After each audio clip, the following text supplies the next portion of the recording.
All right, welcome into this week's episode of the Power Pod, the official podcast of the Niagara Power. I'm your host, James Burns, along with Patrick Tucka, Alec Wheeler, and our very special guest, Brian O'Connell. He is the owner and manager of the Olean Oilers, one of the Power's, we'll say, closest rivals. Brian, thank you so much for being on this week. You're very welcome. Thanks for having me. So, not a problem. So just to kind of kick it off real quick, so you are an owner and a manager of one of the NYCBL teams, the Olean Oilers. Obviously, there are a lot of challenges that come with that. What would you say are some of the most unique challenges that you face, given kind of that dual role that you have?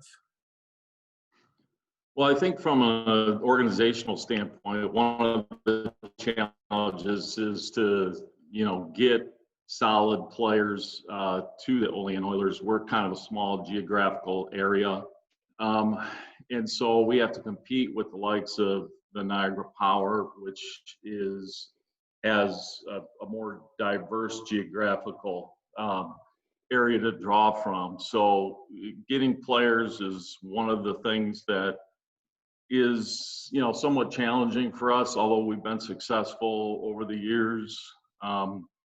In terms of, managing the team and being the owner, one of the biggest problems that I have and challenges is actually seeing things when I'm on the field, that because I'm in control essentially of all aspects of the team and the organization.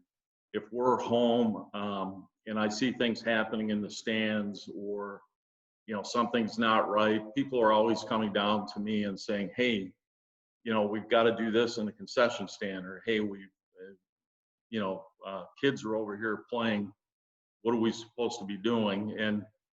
And so I've kind of got, not only am I managing the game, but I've also have to kind of control the whole situation. And luckily for me, I've got a real good director of operations, Matt Federko, who kind of handles most all of those issues. But a lot of times there's some things that come up where he'll have to talk to me, and in between various pitches, or we're trying to do defensive sets, things like that, I've got to deal with all these extraneous problems that may be, upon us, like making sure the other team has water, or the issues, like I said, with fans, because we do draw a lot of fans. I remember one time we had some kids that came outside the barrier, and they were on the other side behind the visiting dugout.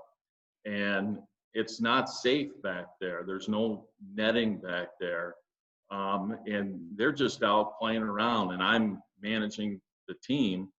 And it's almost making me sweat, because foul balls are going in that direction. And I'm trying to manage the team, but I'm also trying to find a staff member to get, those fans out there, because the way the stadium is configured, if you go under a bungee cord or two, you can get to some of the areas that you're not supposed to. So I had to get staff over there.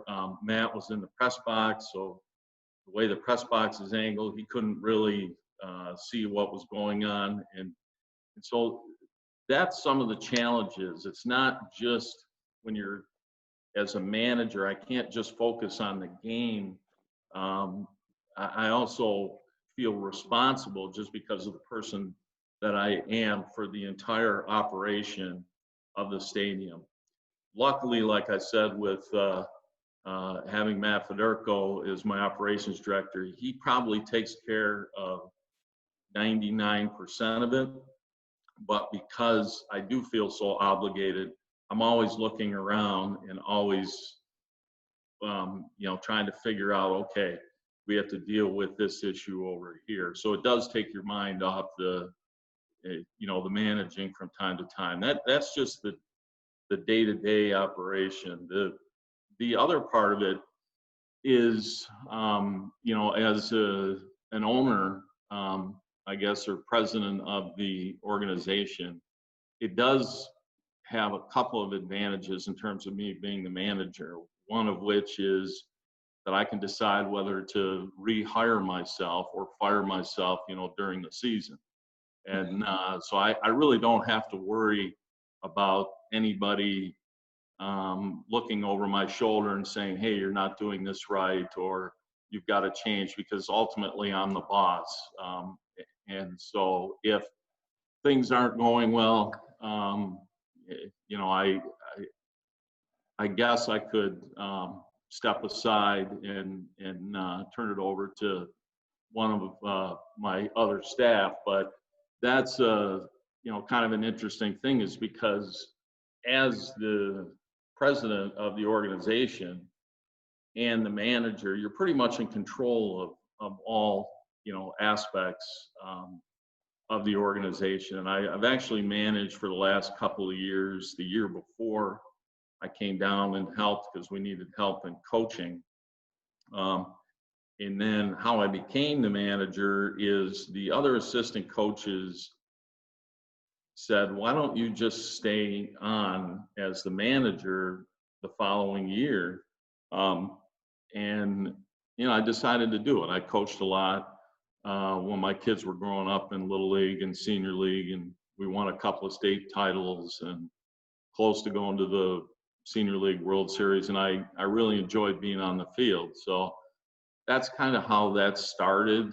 I don't know how much it's going to go last, to be honest, because there's so much work involved. And I've got to run a law practice too. So it's you have a few things going on in life, just one or two. Just a couple. Yeah, just a few, like all of us. I mean, we're all busy, but my law practice over the years, I've been practicing law, I think, for 25, 26 years. It's really allowed me to take time off in the summer to do this game of baseball that we all love and cherish. And but it's really important to me as the owner and manager to put a good product on the field. So we really pride ourselves, as I know Niagara certainly does. They're definitely one of the organizations in the NYCBL that prides itself on, as we do, to putting a good product, having good staff, good social media, and good fan base. And it's really important, for our community. I'm sure it's important for your community. But to get back to your original question, as the owner and the manager, you really have to deal with every aspect. You've got many issues. Not only do you have to worry about the lineup for that particular day, or whether the opposing team's throwing the lefty or righty, or what you're going to be doing, but you've got to worry about, what potential commercials we're going to have on as a sponsor. We're doing a pregame show. We've got, people are coming up to me all the time asking questions about various things, and staff and Matt will say, okay, hey, what are we doing for dinner afterwards? All these sort of things. And so it is definitely an all-encompassing effort for a couple of months, which I get very little sleep because I go to my law office in the morning and then get over to the ballpark if we're not getting on a bus in the afternoon for pregame activities. Well, and I just want to jump in, James, before you go forward. I just want to jump in and say, if you have not been to a game at Bradner, it is worth the trip down. It's an old, Penn League, New York Penn League Stadium, really cool venue, and definitely probably about as intimate a venue as you'll experience with a couple thousand of your closest friends, because for a big game, Brian, I think I've seen as many as 2,000 or 3,000 in there, and I know you guys have had more than that for some of your championship stuff, which we'll get into later on. But fun environment to go watch a baseball game at. Yeah, what we try to do, as with I think a lot of good teams, is we try to run it like a minor league baseball atmosphere. So we got a lot of music going on in between. We have walk-up songs. We have villain songs for the other opposing team. You know, we just do all kinds of crazy stuff, and we have little games for kids and you know, things like that between innings, stuff to generate fan interest so that people want to come back. I keep the price for admission extremely low. We don't. This organization doesn't make money. We break even, and that's the way I like it. And oftentimes, my law firm donates to make up the difference. And but it's a good entertainment for this area. I mean, we live in an area with, you know, it's socioeconomically, it's a little bit a lower area in terms of socioeconomic status, and our unemployment rate sometimes a little higher. But it gives people of all walks of life the ability to come in the stadium and watch a game. You know, we charge for 2 seats. We charge $5, so it's $2.50 to come in. Season passes are only $25, and so you get the run of the mill of people from all walks of life, which is definitely the way we want it. And so I've kept it low for that reason as best I can. So what made you want to own the Oilers in the first place? What kind of drew your interest to owning an NYCBL team? Well, this all goes back to my relationship with Niagara Power Cal Kern, believe it or not. And I know this is something that we were going to probably touch on at some point during the podcast, but Cal stopped down to my law office a number of times, and he was instrumental in starting the Olean Oilers. And so my relationship with the Niagara Power is a direct result of my relationship with Cal Kern. I felt that Cal was a great individual. I put a lot of trust and faith in him when we spoke, and he really pitched the idea of starting baseball back up in Olean, because the history of Bradner Stadium is it was a minor league ballpark with numerous affiliations. Jackie Robinson actually played at Bradner Stadium, and Babe Ruth was, you know, he was around in Olean. He actually went to the stadium. He didn't participate in the game there, but there's a lot of history. And so Cal came down and we met, and we talked, and somehow, I don't know how he got to me, but somebody told him that I was very big in baseball here in Olean, which at the time, I was the coach of a very, very good group of kids. Most of them went on to play college baseball at various levels. And I worked with those kids since they were 9 years old. And we went through the Little League system. I kept them all intact, where most kids were doing, you know, travel baseball. And we went to 5 state tournaments. Little League at 12 years old, we were at the state tournament, and through junior league, the 2 years, and 2 years of senior league, and we actually won the states, beating the likes of Wappinger Falls and others in the New York City area to win 2 state tournaments. And it was huge here in Olean. I mean, there was ticker tape parades for us, and I had to give speeches about the players, and I mean, it was just, the fans went nuts, and rightfully so. And so this happened, you know, years ago, and when Cal came down, somehow he got in touch with me and pitched the idea, and then I had a coach in mind in terms of Bobby Bell, who was my original coach who we won 2 championships under. And we talked about it quite a bit. And I said, yeah, I think this can work. And at the time, I was president of the Olean Local Development Corporation, which was a quasi governmental agency for the city of Olean. And the charge was to rebuild Bradner Stadium. It had been tried for years and years and years and decades to no success. I took over as president, and within a few years, we got it done. We got all kinds of funding in place.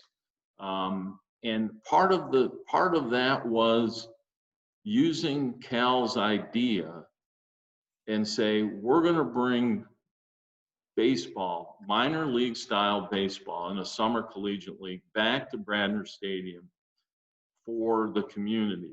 And so we use that as a driver to push to get economic development for Bradner Stadium, and it worked. I went to the county and got them to allocate, I think it was almost $500,000 from the casino funds. And then Senator Kathy Young worked with the state, and we got development funds. And we ended up with over $1 million. I think it was $1.5 million. And it had not ever happened in Olean. There were numerous people that tried, and it didn't work out. And the stars came together, and the Oilers were born, essentially. And it really helped to propel Bradner Stadium back into the glory that it once was. Because at one time, it was a baseball field. Then baseball stopped. It became more or less a football field, but the high school was only using it 3 or 4 times a year, and then it just sat there.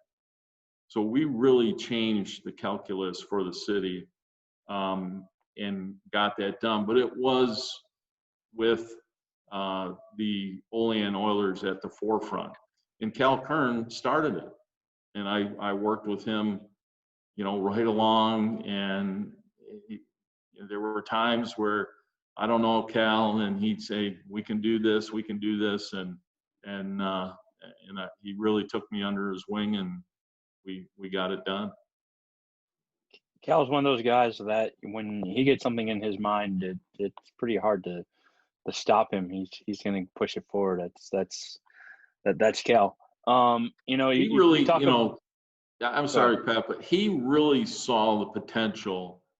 I think he did his research and his homework, and he really saw the potential for Olean. I didn't know anything about the New York Collegiate Baseball League. I heard about it, but I didn't really know much about it. And he really explained everything and talked about how this would work, and was very passionate, I guess is the word. And that passion grew on to me, and then I just ran forward with it from there.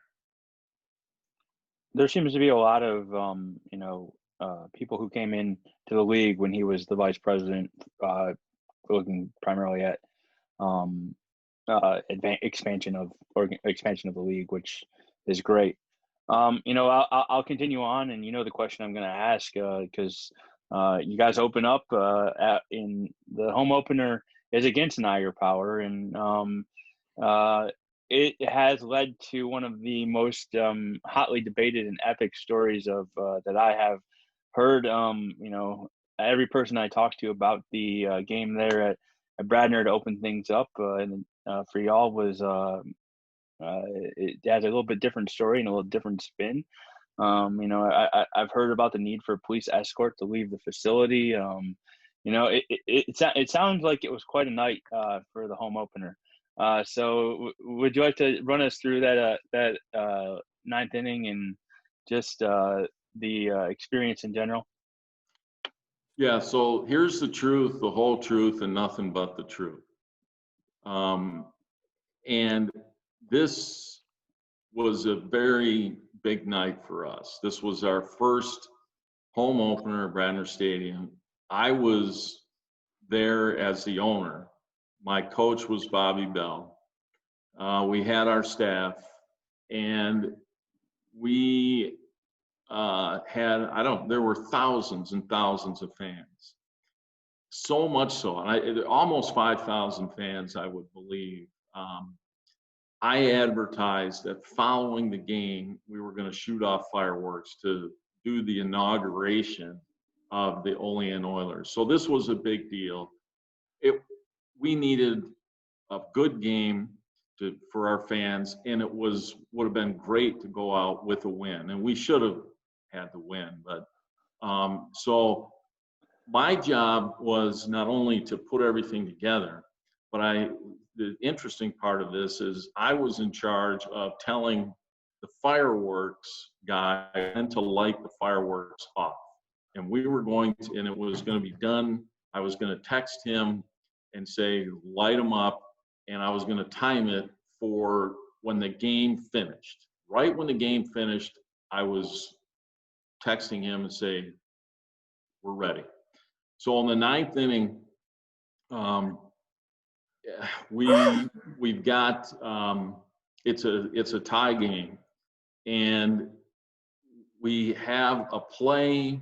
Somebody gets a base hit. I don't know exactly the particulars, but we have a guy who rounds third, comes in home, a walk-off win. I've got 5,000 screaming fans going nuts. They're ready to charge the field. I mean, it was just one of those magical, beautiful nights in the city of Olean. Cal's in the press box.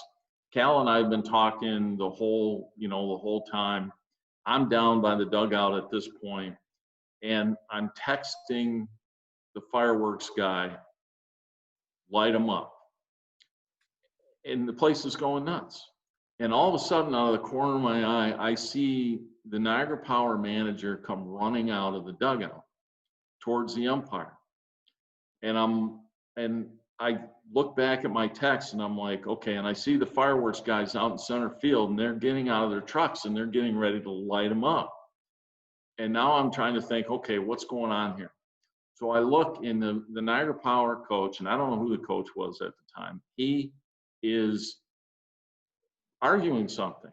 And I'm like, what is going on? The place is just pandemonium.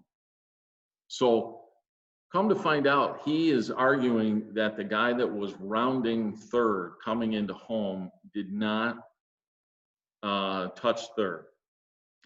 And the umpire saying, well, you can argue all you want, but you have to have somebody throw over there. And so I text as I figure out what's going on, I text the fireworks guy and I said, hold on, before they actually are starting to look, because another 10 seconds and the whole fireworks show would have started. 5,000 people are screaming, and all of a sudden people are starting to boo and all this stuff, and the umpire goes back, and the pitcher gets the ball, and as part of what his manager tells him, he steps off the rubber, he throws over to third, and all of a sudden I look, and the home plate umpire says out, and the field umpire says safe at the same time. So now we're in a fiasco beyond fiascos, because we've got two umpires making opposite calls with 5,000 people screaming at the top of their lungs with the fireworks basically ready to be shot off, and nobody knows what to do at this point. Now, these umpires back then were kids coming out of the umpiring school to try to get into the minor leagues, and so they were young, and it was a disaster. So the two of them have to confer. Mind you, one umpire says out, one umpire says safe. Everybody's waiting on bated breath. They talk for a couple of minutes, and the home plate umpire reaches up and says out. And the place went crazy. I thought, we had very little security. There was security, but if there was going to be a mob session, there was 5,000 people, because this was our opener, ready to storm the field after these umpires. And so we ended up, I think, having to play a couple more innings, and we lost the game. And it was so bad that I had to escort both umpires through our tunnel out to where their cars were, because they were getting booed, they were getting yelled at, we were having things thrown on us, cups, and I mean, it was unbelievable. And after all that, I had to light the fireworks off in the 12th inning after we end up losing by. Just make the safe call. It was awful.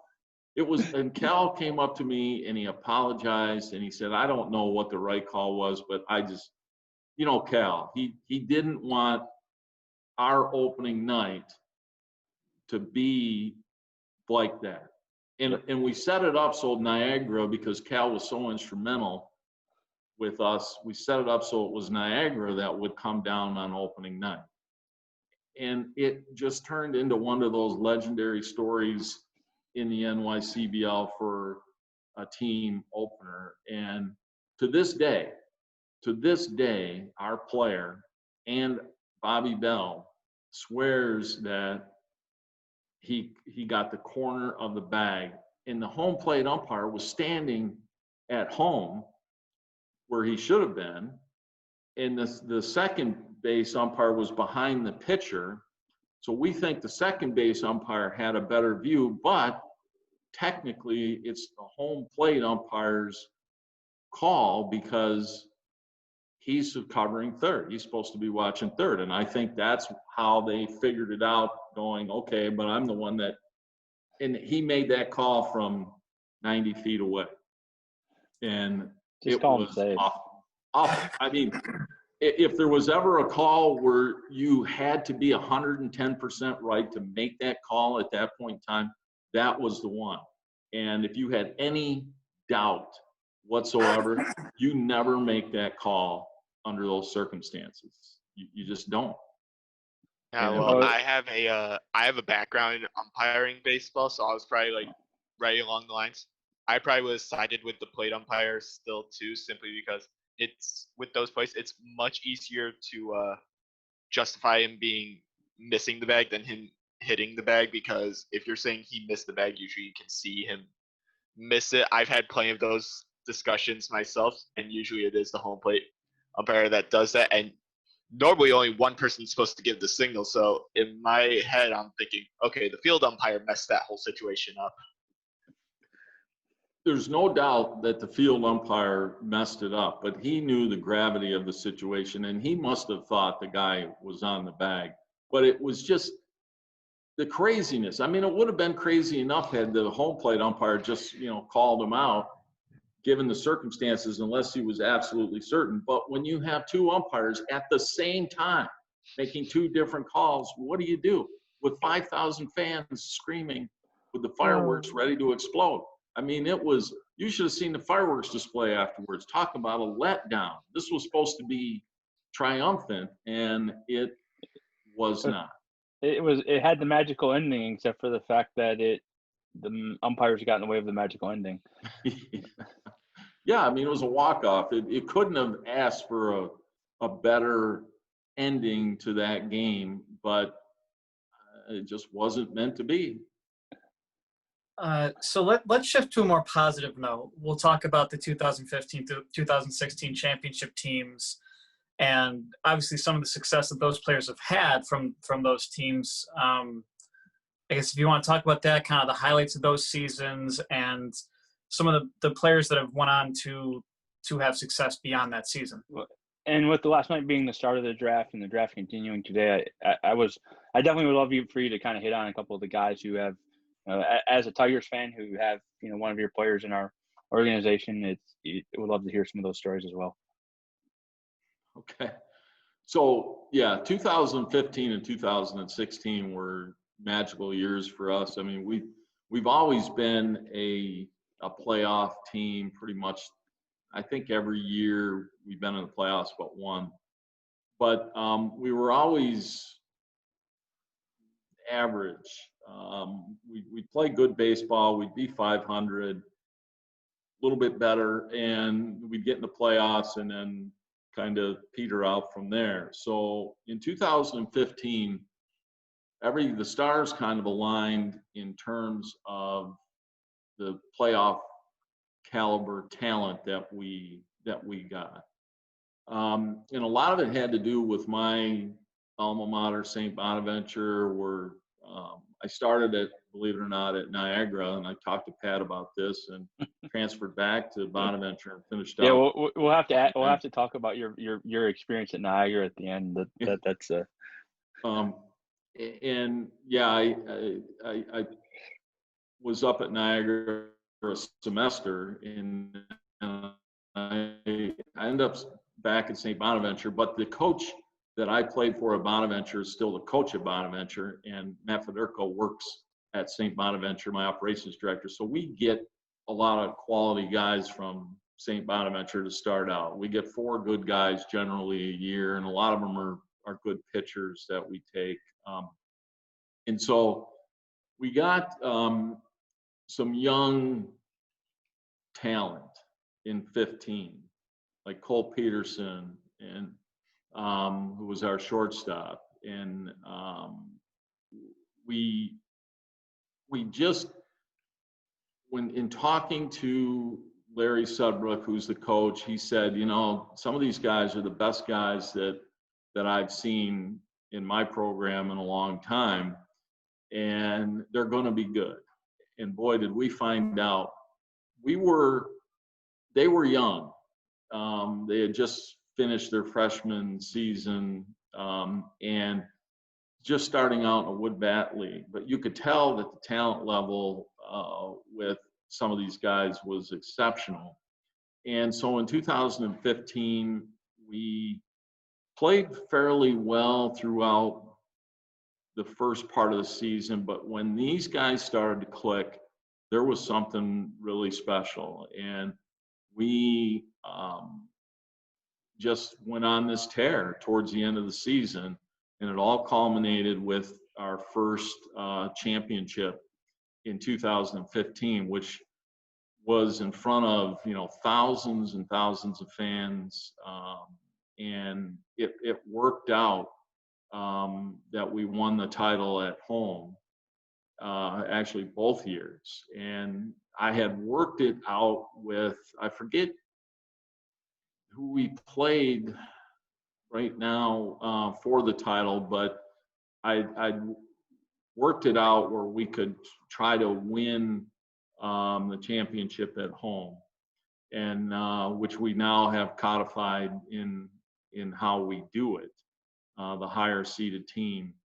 But we went in 15. It was a one game, and we went and won the first game on the road. And so I was very confident we were going to win the second game at home and win the title, which we did. And it was just magical. I mean, absolutely magical, because these players were good, but we didn't really understand until 2016 how good they were. And they were, a lot of these players were far and above the talent level for a lot of the players in the league. They were so young, but they found their swing, so to speak, 3/4 of the way into the season, and then they were just unstoppable. Pitching, fielding, everything. And then in 2016, they liked it so much, they liked the organization so much, they all wanted to come back, which is a rarity for a league like this, because there's so much pressure on these kids and players thinking that the grass is greener on the other side. In other words, hey, we've got to go to, you know, the New England League or the Futures League or something like that. And I've had top-notch players that say, Those leagues, they don't hold a candle to some of the things that you guys do in your organization and the teams that we play. I had one guy from the University of Florida tell me after our first championship, and unfortunately he aged out, but he said, "Brian, I just want you to know that out of all the teams that I played on, you do it right." And that's what he said. And that meant a lot to me. And he was a good kid. He was a catcher, all-star captain for us. And it was, a really good ride in 15. And that title to me was probably the best, maybe because it was the first, but because we watched the players blossom into something that we all knew that they could be. And then it happened. And then when they all came back for the most part in 2016, they were just phenomenal. I mean, we literally had in 2016 a minor league baseball team, talent level, because all of these kids, for the most part, 7 or 8 of them on that team were drafted. Everybody that we ran out there was a professional. And it showed, because I think in 16 we set records. I think we had 24 straight wins. I mean, that's just unheard of. And these kids were good. They could have played with any team, Cape Cod League, I don't care what league. They could have played in any league in the summer and been competitive. They may not have won all the games, but they would have been competitive. And it was really fun to watch, and it spoiled a lot of our fans because they thought, well, this is going to happen every year, and it's not a problem. And obviously, the stars align for something like that. But when you run an organization like the Oilers or the Niagara Power, you generally know, because you do it right, and there may be an off year or two, but because you do it right, at the end, you're going to be in the playoffs. You're going to have good talent. You're going to have a good feel in the organization. And I think that's what's most important. The titles are one thing, but doing what's right for the players, your community, the organization is really the most important. And we get so many, as I'm sure you guys do, players that are on our social media, Go Oilers, Oilers Nation, and they love their experience here. I have one guy that tattooed his rear end with the Oilers logo. I mean, just all kinds of crazy stuff. But it was such a big part of their lives. How fun has it been to watch, particularly Cole, but those guys who got drafted, and to see their success as they've gone into the professional levels? How much fun is a guy who brought them in and was part of them being their 2 years of growth, to see the success that they've had? It's phenomenal. I mean, I text with them every now and then and ask them how they were doing with their seasons being halted, and they get right back to me, and it's just it's a good feeling all the way around. Cole is, I just knew when I watched him play at shortstop. I mean, back when he played in 15 and 16, we were just working on, I just got the city of Olean to agree to a major maintenance program for the infield, because the city, one of the first things they did was try to kill off all the weeds in the infield, and the only thing in the infield were weeds. And so we had no grass, which I remember at Sal Maglia one year, it was all brown when we played up there before you guys, before the new people came in and worked on that field. Well, you guys at least had brown grass. We had dirt. We had no grass. We had a sprig of grass here and a sprig of grass there. And Cole Peterson played on that. And he told me, he said, if I can do well at Bradner and play at Bradner Stadium. He said, I can play anywhere. And that was his mindset, because we'd always used to say, oh, there's a Bradner hop. Well, it got to the point where people were saying, this is not really good for the players. And I said to the city, we can't go on like this. We have to have a maintenance program for the infield, which we did. And we brought the field up to specs in the last couple of years, but there's still some Bradner hops though. Let's be honest. There are some Bradner hops. I mean, my son played first base a couple of times with hops coming, and it scares you because the balls are coming down pretty fast, and there's a real bad spot at first, and he and a couple of other players would get him in the chest every now and then. And so, but Cole was exceptional. When that ball came to him at shortstop, I don't care where it was, he got it, and he threw 90 plus across the diamond. And that ball never deviated from a vertical position when he threw across. It was a bullet that came across. And he was a small, scrawny, 160-pound kid that just had the tools. He really did. And in 15, that was the big thing, whether he could hit. And he didn't hit to start out, and then he started hitting some. And then by 16, he really blossomed into an all-around player. And he credits his time at Bradner as part of his, biggest development. Aaron Phillips was another guy. There was a team, I think it was Hornell. Coach Sudbrook called me and said, hey, Aaron Phillips needs a spot, but I think it was Hornell. If Paul's watching, he's going to shake his head, but Phillips wanted to be a two-way guy. I was always a two-way guy. I played third and I pitched. I know how important it is for a young kid coming out of high school who likes to hit the crap out of the baseball, who can pitch, still wanting to hit, until eventually if you become a professional and they tell you you're not hitting anymore. Well, until that day comes, you want to hit. And so Sudbrook called me and said, I got this kid by the name of Aaron Phillips, tall, lanky. He's raw. He's going to be good someday. He tried to get on at, I think it was Hornell, but he wanted to hit, and they said, no, you're only going to come to pitch.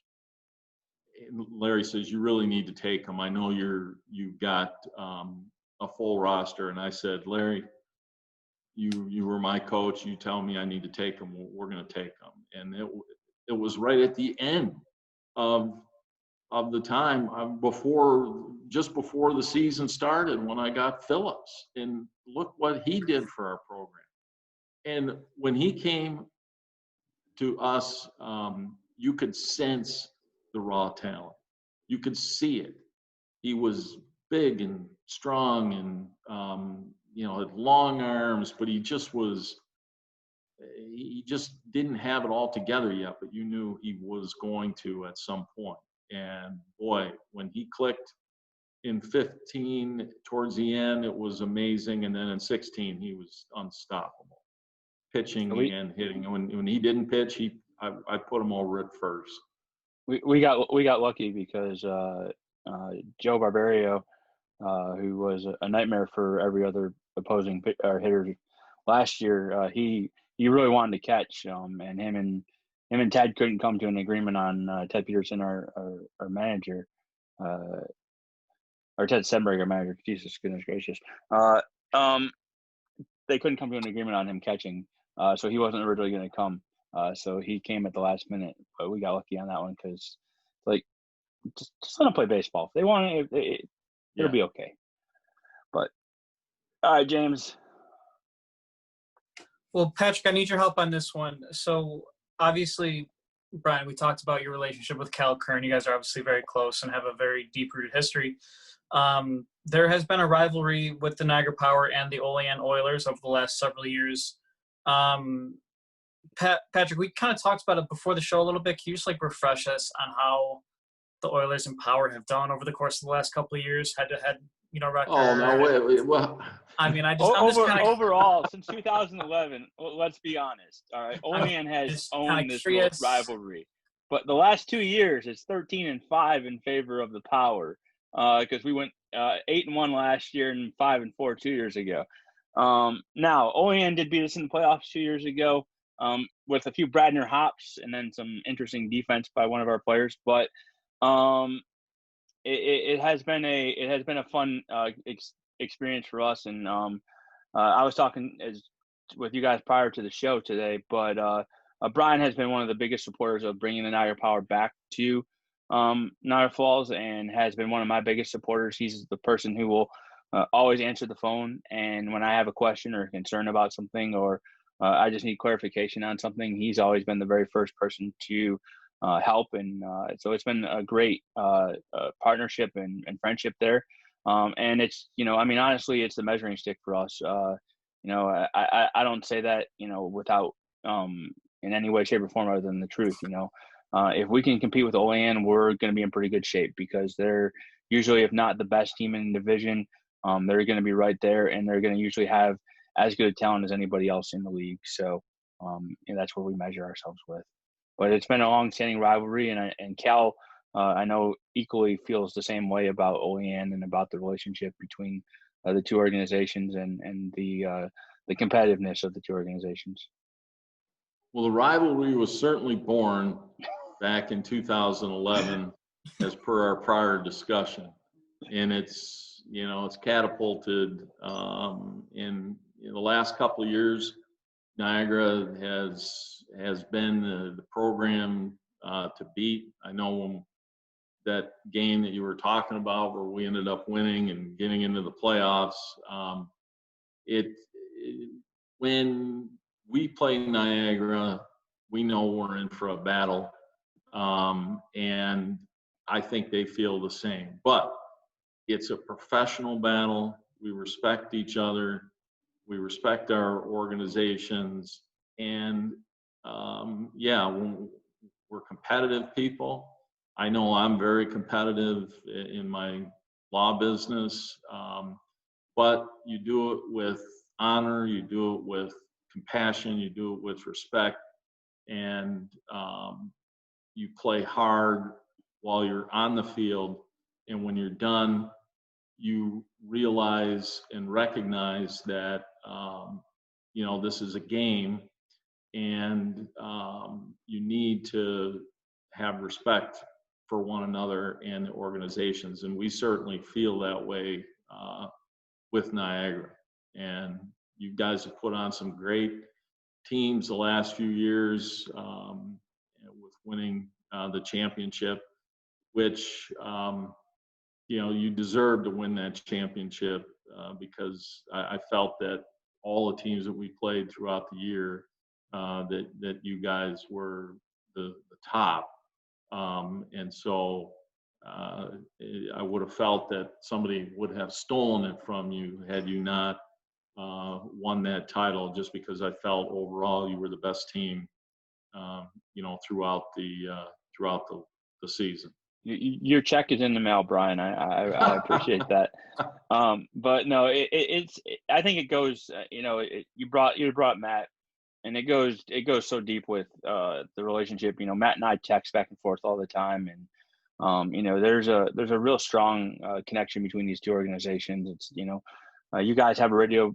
Your local radio station comes on the road all the time, and it's never an issue of, hey, can we find you a spot? It's where do you want to be more than anything else? And it's, you guys do the same thing with us, with our students when they wanted to come down and watch a playoff game, or with me or anything else. It's always been first class, and minus the fact that you stick us over in those soccer goals when we come to, or soccer benches when we come to and you play at 1 o'clock or 2 o'clock in the afternoon on a Sunday, so that's nice and warm in there. But that was done purposely. No, when the director of who's in charge, it was Tom Windus. when we first started putting that together, I said, what are we going to do about a dugout for, for the opponent, the opposing team? And he said, I got this great idea. I said, all right. He said, I'm working on it, because we couldn't put a permanent dugout in there because of the other festivities that would be going on.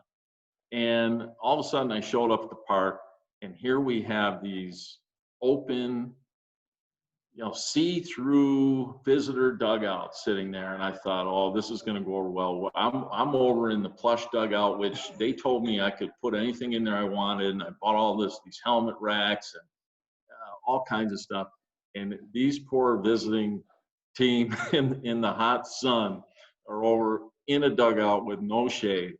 I thought, well, I mean, this is a city. What can I say when it comes to that? But we felt so bad that when we played, it was so hot. We actually set up some tents. I think it was for Mansfield the one time, because the weather was going to be so bad. Because I felt bad for those players that had to go over there. Yeah, it does get a little warm in that visiting glassed-in space there. But it's a fun rivalry, and it's a fun. Every time you step on the field, you're going to have a good competitive battle. You're going to have a good, fun atmosphere, and at the end of the game, one of the greatest credits that you have is this is something as a coach I've experienced over the course of my life, is how does the opposing coach handle tough games, handle the outcome.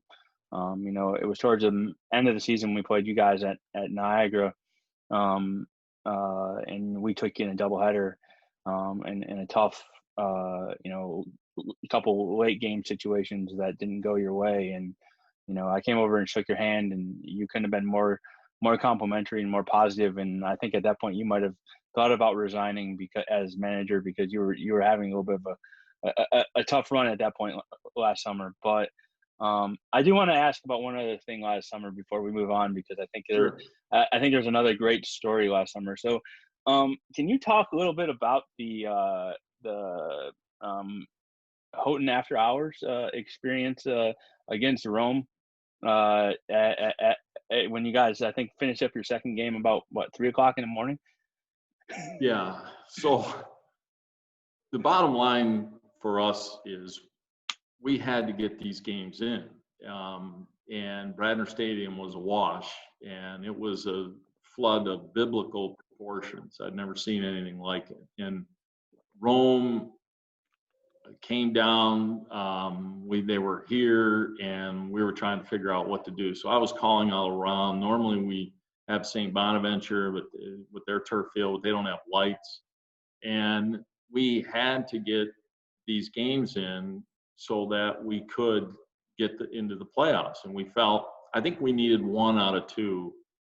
And if we got 2, we had a home field game, which we screwed up the second game against Rome. But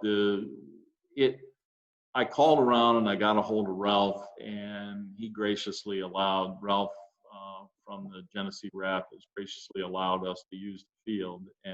But they had you guys. I think Niagara was playing. Were you down there against Genesee? No, we were down there. Yeah, we played against Genesee before you guys. Yeah. So played. We had to wait till you guys were done, and then we had a doubleheader. And my fans were like, "Well, yeah, okay, we're coming." So a lot of people hit the road, and we hit the road, and I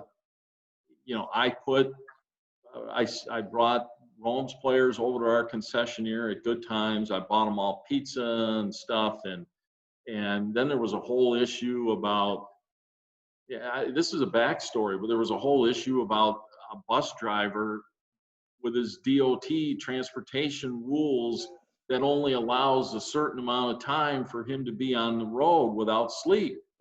So I said, Bobby, the president of Rome, was like, I can't do this. I can't do this. I said, Bobby, we're not going to send you back. We're going to play the damn games. We'll figure out a way. So I figured out a way. What the way was, I got their bus driver a hotel room and told him to go to sleep for 3 hours so that he could get his DOT time.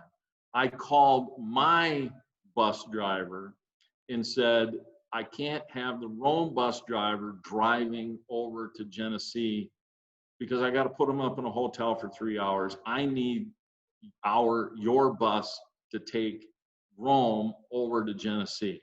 So my bus picked up Rome's players, brought them to Genesee. Rome's bus drove to a local hotel. We checked him in there so he could get his DOT sleep in. Then he woke up and we gave him directions, and he finally found the place. And it was like 3 o'clock, 4 o'clock in the morning with the fog rolling around, and we played both games. We ended up winning the first one and losing the second. We blew it on the second one. We had a home playoff game. Much like our season last year, we blew everything right at the end of the game. We had no mentality to close out games. Otherwise, we would have been competing against Niagara for the Western Division Championship as opposed to Mansfield. Yeah, we won't ask about we won't ask about the Olean Mansfield rivalry. One's got to be saved for an Olean podcast because I don't want to get in that one. We don't have enough time for that one right now. I can tell you that. but it is there was no sound. I know from talking to Matt. It sounded like it was an experience, but that's one of the great things about summer baseball is we want to give these kids opportunities to play and give them chances, and it's you never know what's going to happen on any given night, and you never know. You think you have everything lined up, and you think you're in good shape, and then all of a sudden you find yourself losing a game that you would have never figured out. I mean, that's the game that we took from Cortland when we came in a seven inning game. We came back from 7 runs in the last inning. I mean, against one of their better pitchers. The first guy he put out there was not he wasn't a bad pitcher, but he was just one of their arms they used because they were up by 7 runs. So he was expecting just to close out the game, and he brought in one of his better arms and we still beat them up. It was one of those days. I mean, that's baseball for you. So it is a fun rivalry, and it's something that I truly treasure and truly enjoy, and I'm thankful for it. So, Brian, we got one more question for you, and we talked to Joe Brown about this in one of our first episodes. Obviously, the NYCBL season has been canceled due to COVID. Just like a lot of other minor league baseball or speculation around minor league baseball. What would you say were some of the main factors and problems that the NYCBL saw in terms of operation and player safety, along with fan safety, budget concerns, things like that? And I'll also add in that Brian is the league vice president as well. So he's right. Part of our executive council, and he's our lawyer. So he wears many hats. Yeah, I sometimes have a hard time finding time during the day with stuff. But, what's interesting is going back to what Pat and I were talking about in terms of the Niagara Power and the Olean Oilers relationship. It was Pat that first called me, way back in, I don't know if it was February, early on, and he called me, and I remember this like it was yesterday, and he said, "Are you paying attention to this this pandemic? What do you think about this? How's this going to affect our league?" And I said, "Pat, I've been thinking about this all day," and I said, "You're right. We as a league need to start addressing these issues." And it may have been in January. I think it was February, but I think it was February. Yeah. So that night, I believe I sent out an email, and we started at that point, and it was really with Pat contacting me and me thinking about this.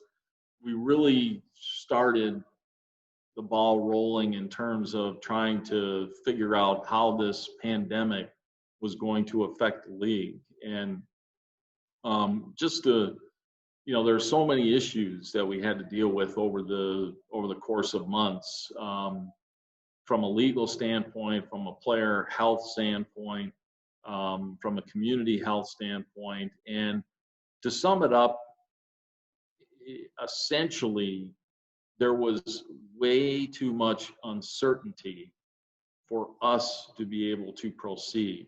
We're dealing with a novel coronavirus, novel meaning first, new. And at that point in time, and even still today, we didn't know how this was going to affect anybody or anything. And so based on the uncertainty, it became very clear that we were going to have to make changes and potentially cancel the 2020 season, which ultimately we did. Through, there were some teams early on that said they weren't doing it. I would have probably been one of them, but as a league officer in the executive committee, I felt it was my responsibility to try to do whatever was possible to potentially salvage a season if in fact it could be done. But I got to the point, came to the conclusion, I think it was shortly after Niagara announced that they couldn't go forward, that this is time now for us as a league that we need to put the brakes on, because we're dealing with a new virus. And we're not Major League Baseball. We don't have billions of dollars in TV contracts that we have to worry about. We have to worry about the health and safety of our players, of our staff, of our community. And that was just way too more important than trying to muster a season together with all the uncertainty surrounding us. And we, you, me, or you, Niagara, Mansfield, Hornell, we're the four teams that really count on attendance as part of our, our budget. And, when you don't have any idea what you can do, we had no guidance from the state as to as far as attendance, we still don't have any. Technically, there's still no guidance from the state because we're not in stage 4 yet as to what you can do in larger gatherings. It was an incredibly challenging situation. It was easy for me because the university came to me and said we can't do it. So it was a simple choice for me. I said, okay, well, I'll listen to what the university tells me to do. But for owners who didn't have that challenge, it's an incredibly difficult situation. But I do think we got one really good benefit out of it, which is that we, if there can be a benefit out of it, which was adding a medical professional into our, league decision-making staff, which is I think something that will benefit us long term. Even though we lost this season, I think long term we benefit from that immensely. And it was a contentious discussion at times, but it was overall a very good discussion over the course of a few months. And I know we tried everything that we could, but it was just a challenging time. I guess I'll ask one last question, and then we'll get you out of here, Brian. We appreciate you being on, but you've talked a lot about Matt, and I know that at the end of last season, there was a discussion that Matt wasn't going to come back because he graduated from Bonnie's, and as another one of those Bonnie alums, our provost is as well. So I hear about it. I hear about it all the time. But it's how important is it for you to have someone like Matt Federico that you can count on to give, to do your recruiting and to do some of the other things to help you on game day to make your life easier? Well, put it this way. Without Matt,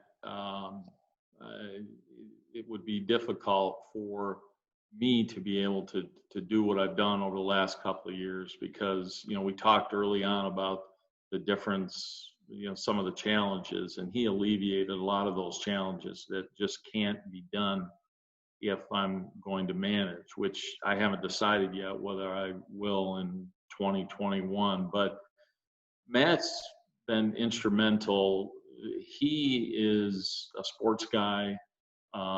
He knows the game very well, and he's very personable. And so he does our recruiting, and he's been very good at it. And obviously he runs things by me and, what do you think of this player, that player, so on and so forth. But I've given him quite a bit of free rein because I just don't have the time, because I'm doing all of the legal work that's how I make a living. And so he's been extremely valuable to the organization. And when at the end of last year was a tough year for us. There were a lot of challenges that we went through as an organization. Some of the things that happened, especially with another franchise, not Niagara, but another franchise, which was very difficult on some of the staff members, including Matt. And we, at the end of the season, I think we all needed to take a break, and he was looking for full-time employment and got a job in a sports facility and said that he was going to be done. I talked him into doing the recruiting part, which he continued. And then I think after things cooled down, he wanted to be back in full force. He's very important to the Oilers, and he's definitely my right-hand person. He's very organized. He takes care of the players. He makes sure that they get their uniforms, their player gear, everything. Any issue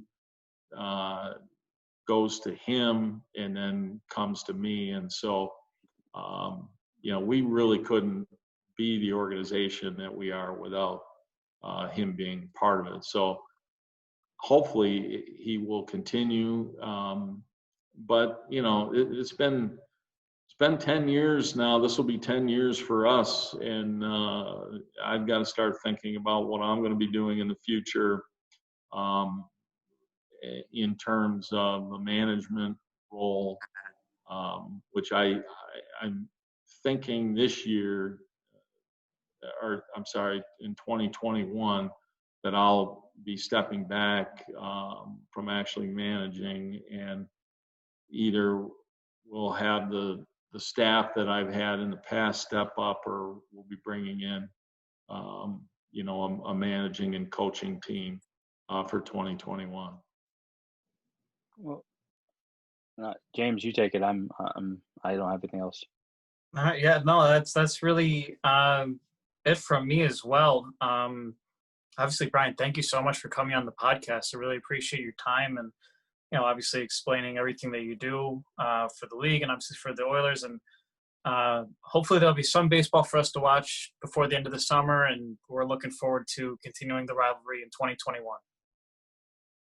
All right. Thank you very much. I enjoyed it. I appreciate it. And I'm sure the rivalry will continue. No doubt about it. Absolutely. Well, this has been this week's episode of the Power Pod with special guest Brian O'Connell.